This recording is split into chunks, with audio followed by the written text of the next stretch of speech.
Ashamaa harka fuuni daawwattootaa fi dhaggeeffattoota Gadaa Miidiyaa Neetwork oduu keenya guyyaa har'aa qabannee dhiyaannee jirra. Hangafoota oduutiin eegalla. Ajjeechaan waraanaa Bilxiginnaan raawwatamuu jabaatee itti fufeeraa jedhame. Gumiin liigii dargaggootaa KFO miseensota koree hojii raawwachiiftuu haaraa filate. Jilli Abunee Maatiyaasiin durfamuu Maqalee seenuun dhaga'ame. Miseensonni raayyaa ittisa biyyaa 5 waraana bilisummaa Oromootti dabalamuun dhaga'ame. Haadha qabsaa Hamzaa Boronaa dabalatee namoonni 9 balaa konkolaataan du'an. Haleellaa qilleensaa Kaartumitti raawwatee yoo xinnaatee namoonni 22 ajjeefaman. Kunneen hangafoota oduu turanii amma bal'ina oduutti dabarraa oduu wajjin Amaanu'eel Laggaati. Ajjeechaan waraana Bilxiginnaatiin raawwatamuu akkaan jabaatee itti fufeeraa jedhame. Waraanni Bilxiginnaa namoota nagaa badii tokko malee rasaasa itti roobsuun ajjeesaa jiraachuu maddeen keenya ifoomsan. Haaluma kanaan godina Shawaa Lixaa aanaa Dandiitti qeerroo tokko ajjeesuun barameera. Dargaggoon kun maqaan isaa Shannuu Alamnee kan jedhamu yoo ta'u, waraana bilisummaa Oromoo waliin hariiroo qabdaa jechuun ajjeesan. Adoolessa 5 bara 2023 aanaa Dandii ganda waraqaa gaaraa jedhamu keessatti kan ajjeesan yoo ta'u, maatii fi firoottan isaa reeffa isaa kaasuuf deeman namoota 13 qabuun aanaa Ilfataatti hidhanii jiru. Namoota hidhaman keessaa kan haga ammaatti maqaan isaanii adda bahe tokko obbo Alamnee Lammeessaa, 2 Siisay Lammeessaa, 3 Likkee Lammeessaa, 4 Chuuchuu Lalisaa, 5 Yaadasaa Labataa, 6 Mul'isaa Galataa kanneen jedhaman yoo ta'u, warreen hafan immoo haga ammaatti maqaan isaanii argatiin jirra. Namoota hidhan kana dararaa fi reebicha hamaa irraan ga'uun kan hidhan yoo ta'u, dubartii Likkee Lammeessaa jedhamtu mataa ishee qofa bakka 6 buruqsanii yaala dhorkachuu fi gadda mucaa isaanii mana hidhaa keessatti dabarsaa jiraachuu maddeen keenya himaniiru.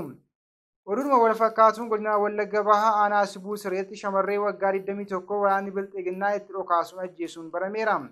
Shamarreen ganna 21 kun guyyaa 10 booda kan eebbifamtu akka turte kan himan maddeen yeroo ajjeefamte kanattis shaakala irra turte jedhaniiru. Gumiin liigii dubartootaa KFO koree hojii raawwachiiftuu haaraa filate. Gumiin liigii dubartootaa KFO adoolessa 8 fi 9 bara 2023 magaalaa Finfinnee waajjira muummee KFO'tti geggeeffamaa ture. Miseensota koree hojii raawwachiiftuu haaraa filachuun xumuramee jira.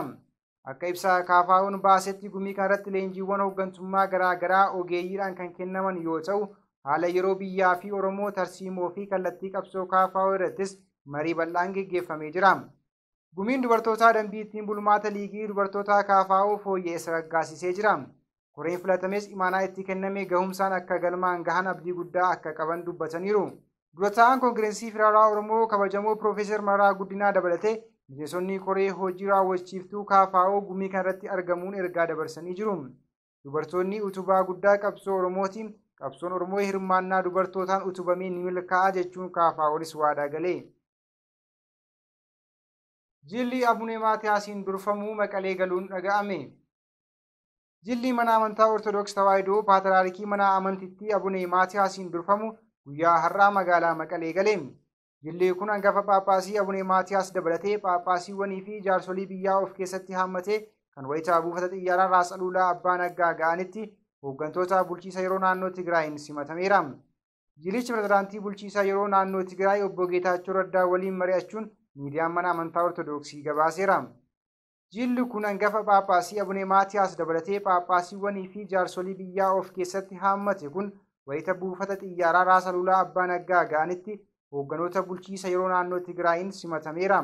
Jilli pirezidaantii bulchiisa yeroo naannoo Tigraay obbo Geetaachoo Raddaa waliin mari'achuun miidiyaan mana amantaa Ortodoksii gabaaseera. Siinodoosichi gargaarsa namoomaa qarshii miliyoona 20 waadaa galee ture.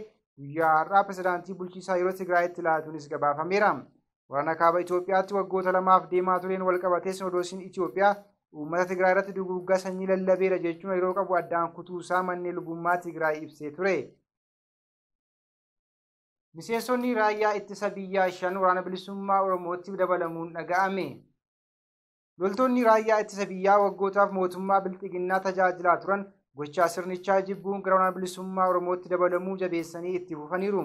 Haaluma kanaan godina Gujii Lixaa aanaa Abbayyaa keessaa loltoonni raayyaa ittisa biyyaa 5 ta'an mooraa qabsoo bilisummaa Oromootti dabalamaniiru.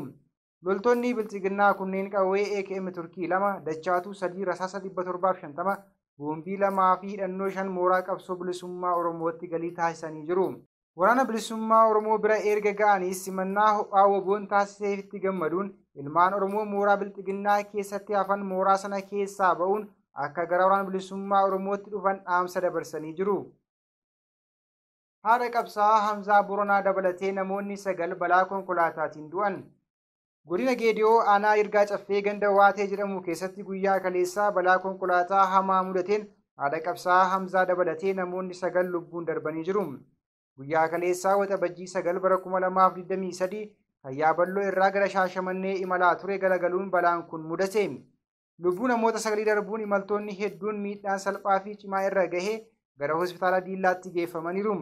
Namoota lubbuun darban kana keessa barattoonni yuunivarsiitii Boronaa akka jiranis ibsameera. Haleellaa qilleensaa Kaartumitti raawwateen yoo xiqqaate namoonni 22 ajjeefaman. Haleellaa qilleensaa raayyaan mootummaa Sudaan magaalaa guddoo biyyattii Kaartum keessatti sanbataa raawwateen yoo xiqqaate namoonni 22 ajjeefamuu fi kaan baay'een ammoo miidhamuu kan ija arganii fi aangawoonni beeksan. Namoota haleellaa kanaan miidhaman keessaa irra caalaan daa'immanii fi dubartoota ta'uu isaanii kanneen ija argan irraa odeeffadheera jechuun BBC'n gabaaseera. Haleellaa guyyaa sanbataa bakkee bulchiisaa Omdurman kan laga Naayil ce'ee faallaa magaalaa Kaartum argamutti raawwate. Raayyaan ittisa biyyattii fi humni addaa biyyattii magaalaa guddoo biyyattii guutummaan dhuunfachuuf wal waraanuuf kan eegalame baatii eebilaa darbe ture. Egaan kabajamtoota daawwattootaa fi dhaggeeffattoota Gadaa Miidiyaa Neetwork oduu fi odeeffannoo dabalatee qophiilee Gadaa Miidiyaa Neetwork kanneen biroo karaa toora yuutuubii Gadaa Miidiyaa Neetwork laayik sabiskiraayib gochuun maatii ta'an hordofaa jechaa oduun guyyaa har'aaf qabadhee dhiyaadhe kana fakkaata ture. Ana wajjin sa'aatii oduutti walitti deebinaa hangasittuu qophiilee Gadaa Miidiyaa Neetwork kanneen hafe wajjin turtii gaarii.